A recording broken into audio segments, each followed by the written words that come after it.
പെൺകുട്ടി പൊടുന്നനെ കണ്ണൂർ റെയിൽവേ സ്റ്റേഷനിൽ ഇറങ്ങുകയും നേരെ ഓടി വന്ന് ഒരു കുറിപ്പും ഒരു ചോക്ലേറ്റും വെച്ചിട്ട് പോയി.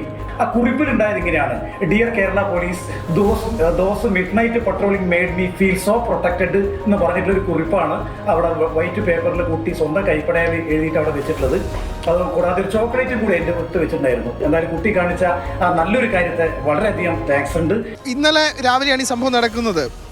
അന്ത്യോദയ എക്സ്പ്രസ് കണ്ണൂർ റെയിൽവേ സ്റ്റേഷനിൽ വന്നു നിൽക്കുന്നു. ആ സമയത്താണ് ഒരു പെൺകുട്ടി ഇറങ്ങി വരുന്നു. പോലീസ് സ്റ്റേഷന് സമീപത്തായി ഒരു പൊതി അവിടെ വെച്ചിട്ട് നേരെ തിരികെ പോകുന്നു. അപ്പോൾ പോലീസുകാർ ഇതിനുള്ളിലുണ്ട്. അപ്പോൾ അവർ ശ്രദ്ധിച്ചപ്പോൾ ആരോ വന്നെന്തോ വെച്ച് പോകുന്നു. സ്വാഭാവികമായിട്ട് റെയിൽവേ സ്റ്റേഷനാണ്, പലതും നമ്മൾ ചിന്തിക്കും. അങ്ങനെ അവരവിടെ എത്തി നോക്കുമ്പോഴാണ് ഒരു കടലാസും അതിന് മുകളിൽ ഒരു ചോക്ലേറ്റും കാണുന്നത്.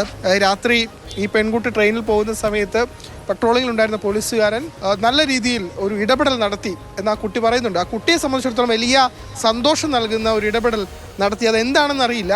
പക്ഷെ നമുക്കറിയാം, ട്രെയിനുകളിൽ സഞ്ചരിക്കുമ്പോൾ ഉണ്ടാകുന്ന പ്രയാസങ്ങൾ, ബുദ്ധിമുട്ടുകൾ, നമുക്ക് ഒത്തിരി അനുഭവങ്ങൾ ധാരാളമായി നമ്മുടെ മുന്നിലുണ്ട്.